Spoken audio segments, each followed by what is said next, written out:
Hello दोस्तों, सभी को नमस्कार। मैं हरकिरत सिंह आपके सामने लेके आया हूँ फिर से जलवायु का टॉपिक। और आज हम जलवायु के टॉपिक को पूरा करने वाले हैं, इससे फिनिश करने वाले हैं। आज हमारा जलवायु के टॉपिक पर चौथा लेक्चर है, तो बने रहे आप हमारे साथ में। इसके लिए आपका आभार है, और आपने जो नॉलेज ग्रहण की है उसको आप कमेंट के थ्रू बताना मत भूलिएगा।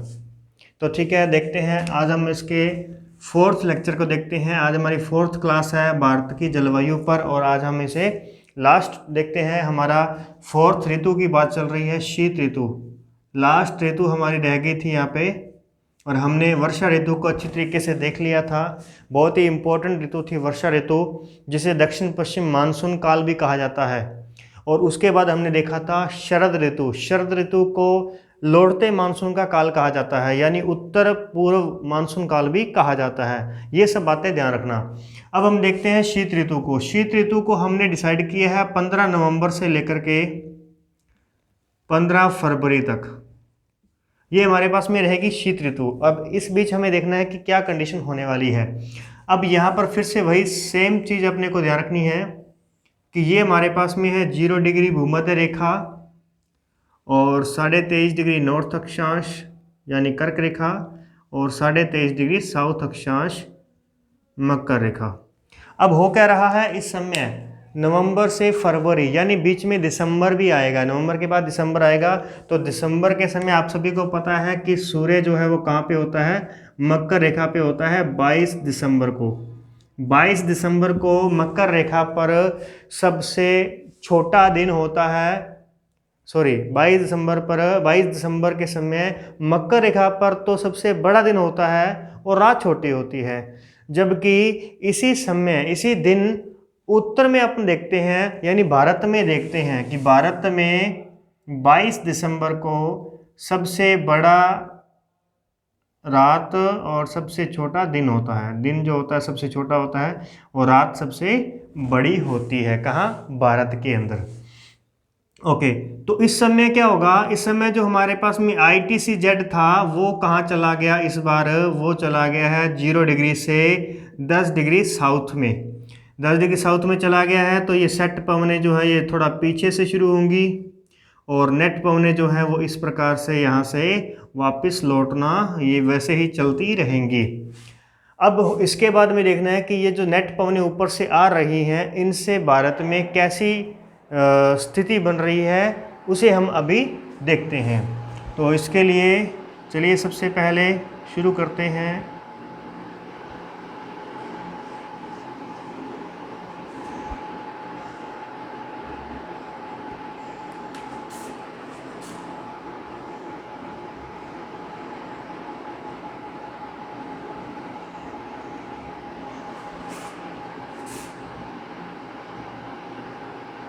तो ये देखिए, अब हमें यहाँ पर ध्यान रखना है कि उत्तर में, भारत के उत्तर में जो है वो क्या है, पर्वतमाला है, हिमालय पर्वतमाला। ये भारत के उत्तर में स्थित है। ओके, और उसके बाद में ये पर्वतमाला दक्षिण की तरफ मुड़ जाती है। अब ऊपर से आने वाली जो पवनें हैं वो है नेट पवनें। अब ये नेट पवनें चल रही हैं। अब जैसे ही दक्षिण की तरफ जो सूरज है वो दक्षिण में गया, दक्षिणी गोलार्ध में जब गया यानी मकर रेखा पे गया, तो उस समय उत्तरी गोलार्ध में क्या हो रखी है, पूरी ठंड हो रखी है। हर जगह पर ठंडा मौसम है यहाँ पे। तो ठंडा मौसम होने की वजह से ये जो नेट पवन है ना, जो ऊपर से आने वाली ये नेट पवन है, ये पवनें हैं नेट। अब नेट पवनें जो थी वो क्या थी, वो एक व्यापारिक पवनें थी, व्यापारिक। और व्यापारिक के साथ मैंने बताया था दूसरी स्थायी पवनें जो होती हैं वो होती है पछुआ, और तीसरी होती हैं ध्रुवीय। ध्रुवीय पवनें, ये 3 मैंने आपको स्थायी पवनें कहा था। और ये पवनें 2 प्रकार की नेट और सेट के रूप में होती हैं। तो ये नेट पवनों की बात करते हैं पहले तो अपन। अब ये नेट पवनें जो शुरू होंगी वो यहाँ से शुरू होंगी, भारत से शुरू होंगी, आगे चलेंगी। और जो ऊपर से आने वाली पवनें हैं ना, जो उत्तर से पवनें आती हैं इस एरिया से, जो साइबेरिया से पवनें आती हैं, यानी शीत ऋतु में क्या होने वाला है, पहली बात होगी शीत लहर आएगी। शीत लहर आएगी, क्योंकि इस समय दक्षिण गोलार्ध में क्या बनेगा, लो प्रेशर बनेगा। दक्षिण गोलार्ध में लो प्रेशर बनेगा, ITCZ की तरफ ये पवनें आकर्षित होंगी और ये उच्च अक्षांशों से आ रही हैं, इसीलिए ये ठंडी पवनें होंगी, क्योंकि ऊपर साइबेरिया का जो एरिया है वो बिल्कुल ठंडा है, वो भी बर्फ़ से ढका हुआ एरिया है। तो उस एरिया से जब ये पवनें आएंगी तो ये पवनें इस हिमालय से टकराएंगी, हिमालय से टकरा करके अब ये ऊपर चढ़ेंगी हिमालय पर, लेकिन वो आगे भारत के उत्तरी मैदान में किसी काम की नहीं है। उत्तरी मैदान जो है वहाँ पर अपना प्रभाव नहीं दिखा पाएंगी। तो यहाँ पर अगर प्रभाव नहीं दिखा पाएंगी, इसका मतलब ये हिमालय ने इसको रोक लिया। अब अगर हम देख लेते हैं कि अगर यहाँ पे हिमालय ना होता तो इस उत्तर के मैदान की क्या हालत होती। तो ध्यान रखिएगा, ये पवनें जो होती हैं ये शीत और शुष्क पवनें होती हैं। शुष्क पवनें, शीत और शुष्क यानी कि रूखी पवनें होती हैं, यानी इसमें आर्द्रता की मात्रा नहीं होती है। और ये शीत शुष्क होने की वजह से क्या करती हैं, ये इस एरिया को अगर यहाँ पर पहुँच जाती तो इस एरिया को भी सूखा बना देती।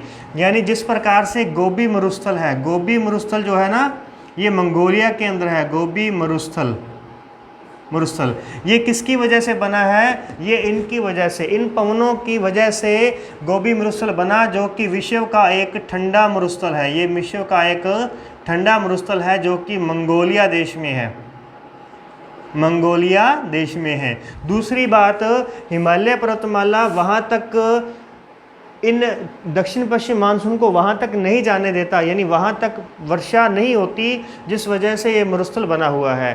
तो मरुस्थल, इस मरुस्थल के दो कारण हैं, एक तो वहाँ पे वर्षा नहीं हो रही, दूसरा वहाँ पे ठंड पड़ रही है, जिस वजह से वहाँ मरुस्थल बन गया। और सेम यही कंडीशन उत्तर मैदान के साथ होती अगर यहाँ पे हिमालय ना होता। तो क्या होता कि दक्षिण से जो वर्षा मानसून आता वो इस हिमालय से टकराता ना और आगे ही बढ़ जाता, सीधा ही निकल जाता, बिना वर्षा किए चला जाता। और जब शीत ऋतु की बात आती तब ये पवनें ऊपर से आकर के इस एरिया को और भी सूखा शुष्क बना देती, जिस वजह से यहाँ पर भी एक मरुस्थल हमें देखने को मिलता। लेकिन वास्तव में ऐसी कंडीशन नहीं हुई, यहाँ पर हिमालय जो है हमारे लिए सकारात्मक प्रभाव लाता है।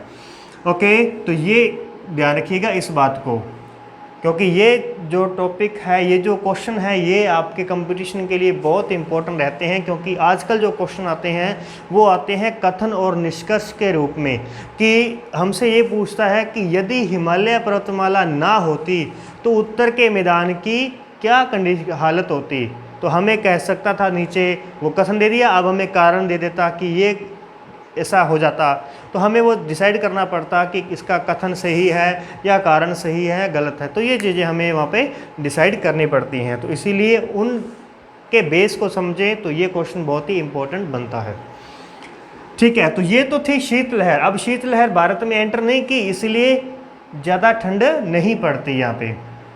दूसरी बात हम देखते हैं, इसी समय होने वाली दूसरी घटना कौन सी है, जो इससे थोड़ी सी बाद में होगी। यानी ये तो दिसंबर का काल हो गया, अब हम देखते हैं जनवरी का काल में रहेगा, जो होगी मावठ। ठीक है ना। तो मावठ जो है, अब हमें इसको समझना है। तो ये ध्यान रखिएगा कि जहाँ पर हमारा भारत है, इस भारत के बिल्कुल पैरेलल जो है, यहाँ पर तैतीस सागर का अवशेष यानी कि भूमध्य सागर अभी भी है। भूमध्य सागर, ये जो भूमध्य सागर है ये अभी भी तैतीस सागर का अवशेष के रूप में स्थित है। और आप देख सकते हैं इस बात को कि मैंने आपको बताया भी था क्लास के अंदर जब हम भौतिक प्रदेश पढ़ रहे थे, कि भारत जो है वो यूरेशिया प्लेट से टकराया है, यानी अंगारा लैंड से टकराया है, और भारत खुद गोंडवाना लैंड का हिस्सा है। और दोनों के बीच में बनने वाला जो सागर था वो तैतीस सागर बना था। तो दोनों जब टकराए हैं तो हिमालय बना है ना, तो इस हिमालय के बिल्कुल सीध में अगर हम देखते हैं तो हमें मिलेगा भूमध्य सागर। अब ये जो भूमध्य सागर है, इस भूमध्य सागर के अंदर शीतकाल के अंदर चक्रवातों की उत्पत्ति होगी। ठीक है, तो ध्यान रखिएगा, भूमध्य सागर में क्या होने वाला है, शीतकालीन चक्रवातों की उत्पत्ति। शीतकालीन चक्रवात, यानी इसे हम भूमध्य सागरीय चक्रवात भी कहते हैं। भूमध्य सागरीय चक्रवात। तो भूमध्य सागरीय चक्रवातों की उत्पत्ति होती है, सागरीय चक्रवातों की उत्पत्ति होती है तो वो इस प्रकार से पानी जो है वो ऊपर उठता है, वो एक किसी जगह पर निम्न वायुदाब बनता है। इसकी पूरी कंडीशन जो है हम बाद में देखेंगे। फिलहाल ध्यान रखिएगा कि जिस प्रकार से आपने देखा है मरुस्थल के अंदर रेत के भवंडर बनते हैं, रेत के भवंडर बनते हैं, चक्रवात बनते हैं जिसमें रेत ऊपर उठती है, सेम उसी तरीके से यहाँ जल ऊपर उठता है, पानी ऊपर उठता है। अब ये पानी ऊपर उठा, उसके बाद में ये पानी जाएगा किस तरफ? तो ध्यान रखिएगा इस एरिए में जहाँ पर ये भूमध्य सागर है, यहाँ इस क्षेत्र में, इस पूरे इस कटिबंध में देखते हैं, इस पूरे एरिया में हम देखते हैं कि यहाँ पर चलने वाली जो हवाएं हैं वो कौन सी हैं? ये पछुआ पवनें हैं। पछुआ पवनें जो पश्चिम से पूर्व की ओर चलती हैं। तो पश्चिम से पूर्व की ओर चलने की वजह से ये जो चक्रवात हैं जो भूमध्य सागर में बने हैं, उत्पन्न हुए हैं, वो भारत की ओर अग्रसित होते हैं, यानी भारत की ओर बढ़ते हैं, आगे बढ़ते हैं। तो ये कई देशों को, ईरान, इराक, अफ़गानिस्तान, पाकिस्तान, इनको पार करते हुए कहाँ पहुँचते हैं? इस एरिया में पहुँचते हैं। तो यहाँ जब ये चक्रवात पहुँचते हैं तो इन चक्रवातों की वजह से उत्तर भारत में, यानी यहाँ पर बात करते हैं हम जम्मू कश्मीर के एरिए में, तो यहाँ हिमालय से टकरा करके वर्षा होगी। तो यहाँ तो इस समय ये हिमपात होगा, यहाँ पे हिमपात, यानी कि यहाँ पे बर्फबारी होगी। और जो नीचे का हिस्सा है जैसे पंजाब, हरियाणा और राजस्थान का हिस्सा है, राजस्थान का उत्तरी हिस्सा मेनली अगर हम बात करें तो श्रीगंगानगर और हनुमानगढ़ ज़िले आते हैं इसके अंदर। तो पंजाब, हरियाणा और राजस्थान का जो हिस्सा है इस एरिए में हल्की बारिश होगी।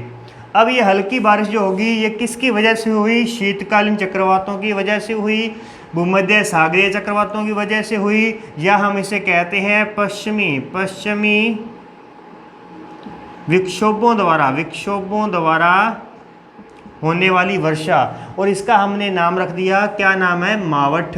यानी मावठ किसे कहते हैं? शीतकालीन चक्रवातों से होने वाली वर्षा को कहते हैं, या भूमध्य सागरीय चक्रवातों से होने वाली वर्षा को कहते हैं, या पश्चिमी विक्षोभों द्वारा होने वाली वर्षा को उत्तर भारत में मावठ कहा जाता है।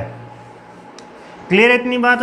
अब ये जो मावठ है ये होती है जनवरी के महीने में, जनवरी महीने में होती है। और इस समय अगर आप याद रखें तो इस समय होती है रबी की फसल, इस समय रबी की फसल होती है। और रबी की फसल में होता है इम्पोर्टेंट जो है वो है गेहूँ। गेहूँ सबसे इम्पोर्टेंट है जो इस एरिए में रबी की फसल में होता है, ठीक है। तो रबी की फसल में यहाँ गेहूँ बोया हुआ है, और गेहूँ के लिए ये जो है, ये मावठ जो है, ये जो बारिश की बूंदें हैं बहुत ही इम्पोर्टेंट है, यानी बहुत ही लाभदायक होती हैं, जिस वजह से इन्हें गोल्डन ड्रॉप्स कहा जाता है। गोल्डन ड्रॉप्स कहते हैं, यानी कि सोने की बूंदें, गोल्डन ड्रॉप्स कहा जाता है। किन्हें? मावठ को कहा जाता है। क्लियर है? तो इस प्रकार से इस एरिए में तो हुई मावठ, और यहाँ ऊपर क्या चल रहा है? शीतलहर चल रही है। और दक्षिण भारत में इस समय कोई हलचल नहीं है, बस थोड़ा बहुत तापमान यहाँ पे बना हुआ है, क्योंकि ये एरिया समुद्र के साथ में लगा हुआ है, इसीलिए यहाँ पर गर्म हवाएं, ठंडी हवाएं चलती रहती हैं इस एरिए में। ओके, तो ये बात क्लियर हो चुकी है आपकी। तो शीत ऋतु हमने कर लिया है, हमने चारों ऋतुओं को देख लिया है अच्छे तरीके से। किसी भी प्रकार का कोई डाउट आपके मन में रहे उसे आप कमेंट बॉक्स में मेंशन ज़रूर कीजिएगा। और अब हम थोड़ा सा इम्पोर्टेंट क्वेश्चन निकाल लेते हैं यहाँ से। तो देखिए क्या क्वेश्चन निकलते हैं। सबसे पहली बात आपने ध्यान रखनी है कि भारत में सर्वाधिक वर्षा किस मानसून शाखा से होती है? ये तो आप समझ गए कि सर्वाधिक वर्षा कब होती है, तो ये वर्षा ऋतु में ही होती है। सर्वाधिक वर्षा वर्षा ऋतु में ही होगी। लेकिन वर्षा ऋतु में हमने देखा था कि दक्षिण पश्चिम मानसून आता है, जो 2 शाखाओं के रूप में भारत में एंटर करता है। इसीलिए सर्वाधिक वर्षा वाला मानसून कौन सा है?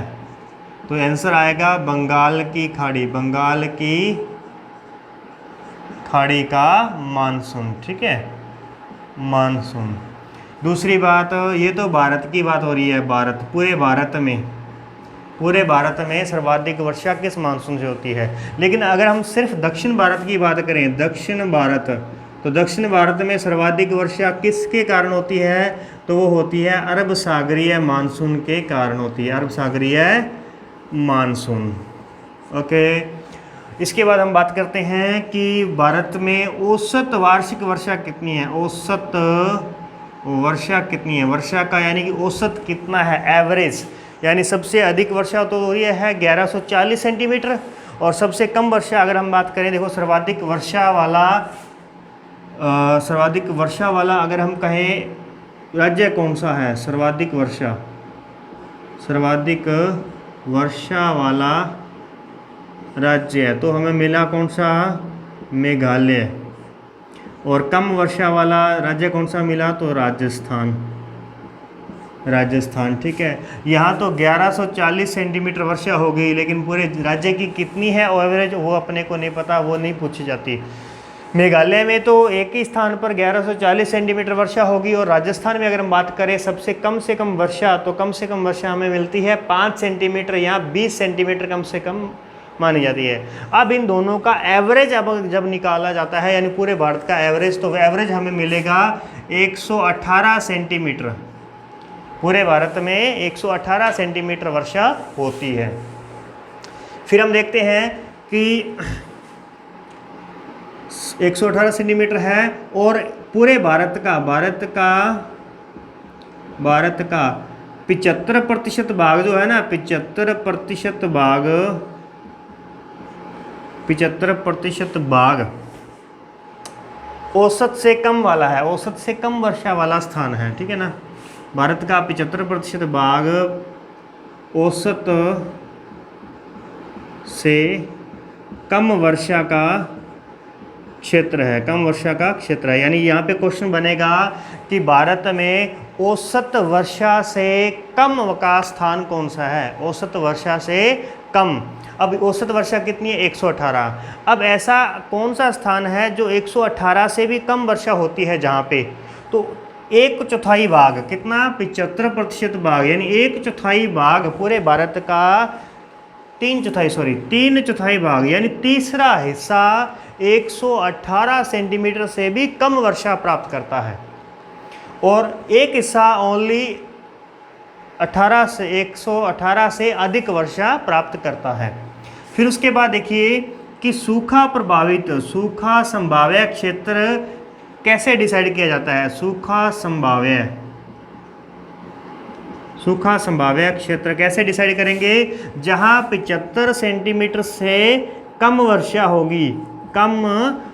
होगी वो सूखा संभाव्य क्षेत्र में आता है। क्लियर? उसके बाद देखिए, तो सूखा संभाव्य क्षेत्र में कितना भाग आता है? भारत का कितना भाग सूखा संभाव्य में आता है? तो ये आता है 33% भाग। 33% यानी तीसरा हिस्सा, पूरे भारत का तीसरा हिस्सा 75% से भी कम वर्षा प्राप्त करता है, इसीलिए वो किस में आता है? सूखा संभाव्य क्षेत्र में आता है। ओके, इसके बाद में आगे बढ़ते हैं। तो नेक्स्ट हम देखते हैं, तो आएगा हमारे पास में कि सर्वाधिक वर्षा वाला राज्य मेघालय, कम वर्षा वाला राज्य राजस्थान, सर्वाधिक वर्षा की विषमता वाला राज्य, वर्षा की विषमता वाला राज्य जो है वो है केरल, और सर्वाधिक वर्षा की असमानता वाला जो राज्य है ये है उत्तर प्रदेश, क्योंकि उत्तर प्रदेश के अंदर एक एरिया में 100 सेंटीमीटर से कम वर्षा होती है, 100 सेंटीमीटर वर्षा, फिर 200 सेंटीमीटर वर्षा, फिर 300, फिर 400 सेंटीमीटर वर्षा, यानी वहाँ पर 100 से लेकर के 400 सेंटीमीटर तक की वर्षा होती है एक ही राज्य के अंदर, इसीलिए वो क्या कहलाएगा? सर्वाधिक वर्षा की असमानता वाला राज्य कहलाएगा। जैसे राजस्थान में भी सर्वाधिक वर्षा की असमानता है, क्योंकि पश्चिमी राजस्थान के अंदर ओनली 20 सेंटीमीटर वर्षा और पूर्वी राजस्थान के अंदर 120 सेंटीमीटर वर्षा, तो दोनों में डिफरेंस है, लेकिन वहाँ 100 का ही डिफरेंस है, लेकिन यहाँ पे कितना? 200-300 का डिफरेंस यहाँ पे आ जाता है। इसलिए ये असमानता वाला, सर्वाधिक वर्षा की असमानता वाला राज्य कौन सा कहलाएगा? उत्तर प्रदेश कहलाएगा। ठीक है, ओके, तो इसके बाद में हमारा कौन सा पॉइंट रह गया जो इम्पोर्टेंट है? तो ये इम्पोर्टेंट पॉइंट हमारे पास में आ चुके हैं। और ये एक बात और ध्यान रखना कि औसत वर्षा से अधिक प्राप्त करने वाले जो राज्य हैं ना, वो है पूर्वोत्तर भारत। ठीक है, वो कौन है? पूर्वोत्तर। औसत से अधिक वर्षा, औसत से अधिक वर्षा प्राप्त करने वाले कौन से हैं? पूर्वोत्तर। पूर्वोत्तर भारत है। लेकिन फिर भी ये यहाँ पर पेयजल की समस्या है, यहाँ पे पीने के पानी की समस्या है। कारण कि यहाँ पर जितनी वर्षा होती है वो सारी की सारी नदियों में बह जाती है, सारा पानी उसका बह जाता है, उसको स्टोर नहीं किया जाता। इसलिए यहाँ पर औसत से अधिक वर्षा होने के बावजूद भी यहाँ पर क्या होता है? पेयजल की समस्या आती है। इसके बाद देखिए, भारत में पर्वतीय वर्षा कहाँ होती है? भारत में पर्वतीय वर्षा कहाँ होती है? तो पर्वतीय वर्षा होती है पूर्वोत्तर भारत में और पश्चिमी घाट पर, पश्चिमी घाट पर पर्वतीय वर्षा होती है। उसके बाद में भारत में चक्रवातीय वर्षा सर्वाधिक कहाँ होती है? तो चक्रवातीय वर्षा होती है पूर्वी घाट के समांतर, पूर्वी घाट के समानांतर। कल बताया था मैंने आपको इस चक्रवातीय वर्षा के बारे में, ठीक है ना? तो ये ध्यान रखिएगा। और ठीक है, क्लियर हो चुके हैं लगभग हमारी सभी बातें, तो इसीलिए आप इन सब बातों का ध्यान रखिएगा। कोई और पॉइंट अगर सामने आएगा तो मैं आपको आगे बताता रहूँगा। पर्वतीय वर्षा हो गई है, चक्रवातीय वर्षा हो चुकी है, और इसके अलावा वृष्टि छाया प्रदेश जो थे वो मैंने आपको बता दिए।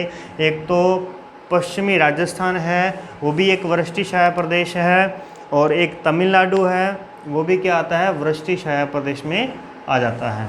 ओके, तो यहाँ तक इतनी बातें आपने ध्यान रखनी हैं। तो ठीक है, आज की क्लास में फ़िलहाल इतना ही। मिलते हैं नेक्स्ट क्लास के अंदर, तब तक के लिए धन्यवाद। और वीडियो को इसी प्रकार से पूरा देखा करें, और लाइक सब्सक्राइब तो करना ही है, और इसके साथ साथ अपने जो दोस्तों को जो आपके कॉन्टेक्ट में हैं उनको भी ये वीडियो शेयर किया करें। एक बार फिर से धन्यवाद।